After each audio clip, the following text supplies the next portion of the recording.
Halo Bapak Ibu, saudara-saudari sekalian. Bersama saya lagi Chandra Teja dari channel Kristen Ngakunya. Channel yang membahas kekristenan yang murni, terbebas dari klinik dan pemahaman yang melenceng.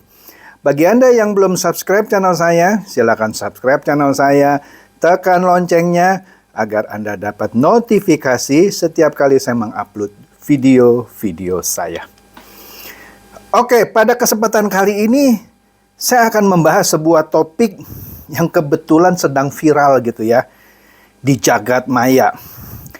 Video ini saya rekam pada hari Kamis tanggal 24 Februari 2022. Pada hari Kamis ini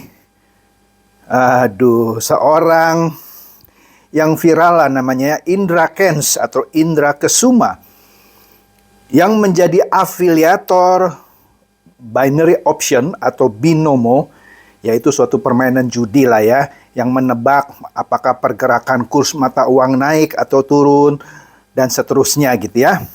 Kita nggak usah bahas lah binomo ya. Nah, Indra Kents disebut-sebut menjadi afiliator dari permainan binary option di binomo. Oke. Nah, dia mendapatkan keuntungan ketika menjadi afiliator. Kira-kira begini ya. Binomo itu, permainan binary option di binomo maksud saya, kalau Anda pasang 1 juta, kalau tebakan Anda betul, Anda tidak dibayar 1 juta, cuman dibayar 800.000. Kira-kira ya. Nah, Indra Kents atau afiliator manapun, dia akan dapat 70% dari yang 200.000 itu. Oke? Tapi kalau Anda kalah, ya, dan Anda ikut mula-mula karena direferensikan oleh Indra Kents, dan Anda hilang uang Anda 1 juta karena Anda kalah ya, dia dapat 70% dari 1 juta. Nah, itulah kerjaan afiliator di binary option. Sehingga waktu itu dia banyak dilaporkan. Ada sekitar 8 orang melaporkan dia karena merasa tertipu. Ya, ketika minggu lalu dia dipanggil, dia ke Turki, katanya sedang pengobatan. Di kukunya ada bercak hitam, katanya takut kanker. Nah, hari ini dia sudah memenuhi panggilan, diperiksa. Bahkan sebelum diperiksa, dia sudah ditetapkan sebagai tersangka. Dan dikenakan salah satunya tindak pidana pencucian uang. Waduh, itu bisa dimiskinkan itu. Oke. Kenapa saya harus cerita mengenai Indra Kents gitu ya? Di konten kekristenan ini. Begini. Yang saya mau coba ungkapkan kepada Anda semua adalah, inilah bahaya afiliator. Afiliator itu bukan saja untuk sesuatu yang bersifat perjudian, seperti binary option. Afiliator bisa saja seseorang yang beraktivitas untuk meyakinkan orang lain supaya mengikuti apa yang dia lakukan, supaya bisa mendapatkan rezeki lebih besar gitu ya. Iyalah Indra Kents mengajak orang bermain binary option ya, dengan iming-iming kalau kamu ikut cara saya, kamu akan kaya seperti saya gitu. Itu afiliator. Ya, dia melakukan yang namanya flexing. Flexing adalah suatu tindakan yang memamerkan kekayaan, harta gitu ya. Misalnya dia pamer mobil mewah, dia pamer rumahnya yang mewah, dia pamer bajunya yang mahal, dia pamer topinya yang mahal, jam tangan yang mahal, dan lain-lain. Supaya orang tertarik mau kaya seperti dia.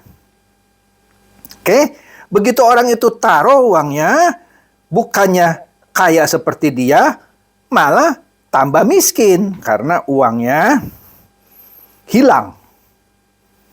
Karena itu judi. Nah, pertanyaannya, apakah di dunia rohani ada afiliator? Dengan berat hati saya bisa katakan dan harus saya katakan, iya, ada afiliator di dunia rohani. Apa itu Pak? Begini.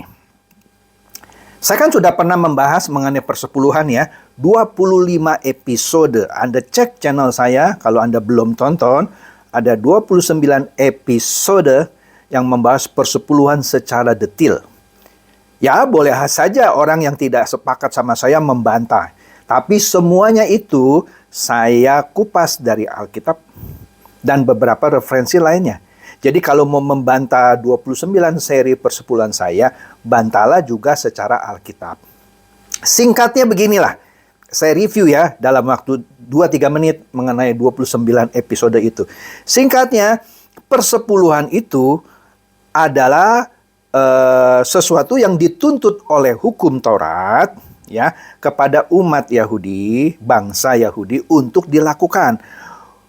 Untuk apa? Supaya memelihara kaum Lewi, janda miskin, anak yatim, dan orang asing, orang dalam perantauan. Ya, kenapa orang Lewi? Karena tidak mendapatkan tanah pusaka. Dia tidak bisa beternak, tidak bisa bercocok tanam. Maka harus ada yang memberikan dia makan. Karena dia harus bekerja di kemah pertemuan. Oke? Nah, maka diatur. Mereka hanya harus dapat makanan dari 11 suku lainnya. Di samping tadi, janda miskin, anak yatim, dan orang asing. Singkat cerita, kalau Anda baca teliti di Alkitab maksud saya, di situ dijelaskan persepuluhan dilakukan setiap tahun. Tahun pertama dan tahun kedua itu dimakan bersama-sama di pesta Pondok Daun. 7 hari 7 malam. Ya. Baru di tahun ketiga diberikan ke orang Lewi, janda miskin, anak yatim, dan orang asing. Kenapa baru diberikan 3 tahun sekali? Karena jumlah orang Lewi berbanding 11 suku lainnya 1:30. Ya, kalau diberikan setiap tahun, maka orang Lewi yang menerima persepuluhan akan lebih kaya daripada pemberinya. Itu pun jelas yang diberikan bukan uang, makanan ya. Makanan. Dan masih banyak lagi lah aturan-aturan detailnya. Anda tontonlah video saya yang dari bagian 1 sampai 29. Kemudian ketika zaman Tuhan Yesus, persepuluhan itu tidak dipungut kepada orang Kristen. Yesus tidak pernah memungut persepuluhan. Rasul-rasul juga tidak pernah memungut persepuluhan. 1. Yesus juga tidak pernah memberikan persepuluhan. Karena dia bukan petani atau peternak. Yang hanya bisa memberikan persepuluhan hanya petani atau peternak. 12 rasul juga tidak memberikan persepuluhan. Coba Anda cek di Alkitab. Tidak ada. Ya. Nah, persepuluhan juga tidak ditarik di gereja mula-mula. Ya, hanya baru ditarik di sekitar tahun 200 sekian oleh seorang bishop, Cyprian namanya. Ya. Anda bacalah buku saya ini atau Anda cek video saya. Oke? Nah, Cyprian ini pun di awalnya dia tidak disepakati oleh rekan-rekannya, tetapi karena dia menarik persepuluhan itu untuk membiayai pelayanannya, dia pun dari orang kaya jadi miskin karena menjual hartanya untuk pelayanan, maka motif Cyprian pertama kali menarik persepuluhan murni untuk membiayai pelayanannya. Kemudian itu pun diadopsi ketika Kristen menjadi agama negara. Bahkan persepuluhan ditarik oleh negara. Tapi kemudian dengan adanya revolusi dan segala macam, satu persatu negara yang dulu menarik persepuluhan, jadi persepuluhan ditarik melalui pajak negara. Tinggal ada 2 negara sekarang yang masih. Nggak tahu ya kalau perubahannya terjadi. Nah, singkat cerita, dulu gereja-gereja, sebut saja Katolik, yang pertama kali menarik ini, sekarang sudah melepaskan persepuluhan itu. Karena itu memang tidak perlu lagi untuk orang Kristen. Oke? Itu hanya untuk umat Yahudi yang harus tunduk kepada hukum Taurat yang mengatur persepuluhan itu. Pertanyaannya, Pak, kalau saya mau memberikan 10% dari gaji saya ke gereja, salah nggak? Tidak salah. Ya, selama Anda benar-benar mau memberikan 10% dari gaji Anda ke gereja.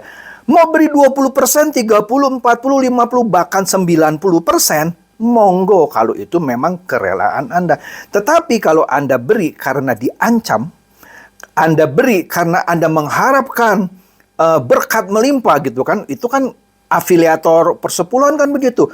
Berilah maka engkau akan diberi berlimpah-limpah. Padahal ayatnya bukan untuk persepuluhan. Dan persepuluhan bukan lagi untuk umat perjanjian baru yang sudah dibebaskan dari kutuk hukum Taurat. Ya, Jadi kalau ada afiliator bilang, tuh saya diberkati karena saya memberikan persepuluhan gitu ya. Anda boleh cek juga sama orang yang memberikan persepuluhan lainnya, ya. Apakah mereka juga pada kaya? Ya enggak lah.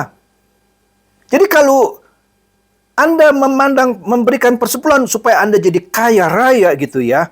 Waduh, Anda tuh berdagang sama Tuhan gitu. Jadi pemberian Anda nilai untuk atau Anda harapkan untuk berlipat kali ganda. Nah, itu yang dilakukan oleh afiliator persepuluhan dan buah sulung. Padahal buah sulung juga aturannya bukan gaji seluruh gaji bulan Januari.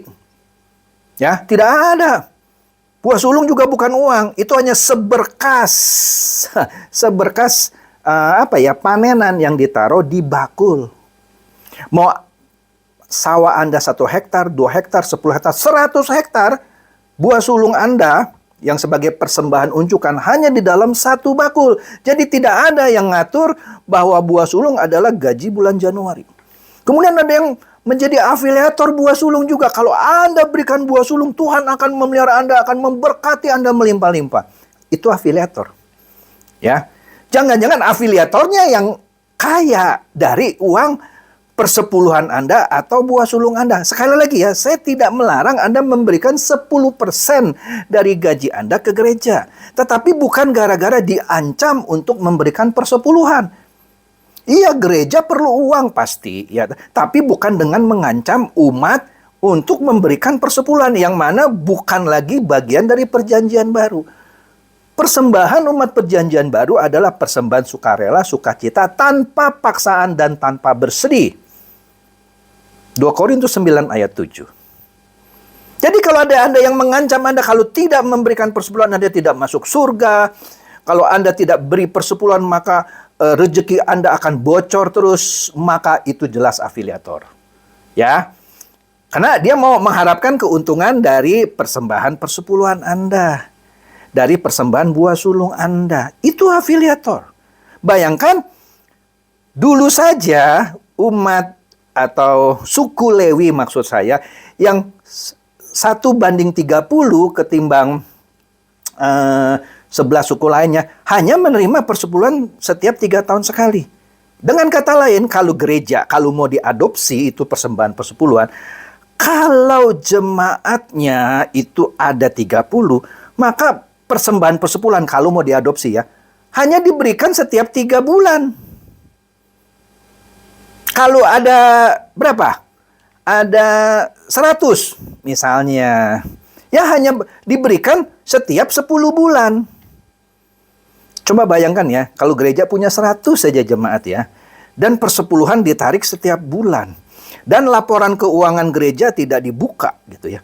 Maka si penerima persepuluhan itu akan berlipat-lipat lebih kaya daripada pemberi persepuluhan. Kecuali ya persepuluhan itu diumumkan untuk apa saja. Tapi ada gereja yang memberikan Anda laporan keuangannya. Persepuluhan berapa dipakai untuk apa? Nggak ada kan? Oke? Jadi singkat cerita, kalau masih ada Anda dengar, kalau Anda berikan persepuluhan, maka engkau akan diberkati berlipat ganda. Nih contoh saya nih. Saya diberkati. Dan kebetulan dia juga yang menerima persepuluhan. Nah, maka dia afiliator. Begitu juga untuk persepuluhan. Oke? Jadi cerdaslah kalau Anda belum nonton 29 episode saya tentang persepuluhan atau belum baca buku saya, silakan tonton atau baca buku saya. Anda akan mendapatkan pencerahan melalui konten-konten saya maupun dari buku saya. Jadi demikian saja bahasan saya mengenai afiliator rohani, afiliator persepuluhan, dan afiliator buah sulung. Oke? Semoga ini mencerdaskan dan mencerahkan Anda semua. Silakan share video saya ini kepada teman-teman, sahabat, atau kerabat supaya mereka tambah cerdas dan tercerahkan.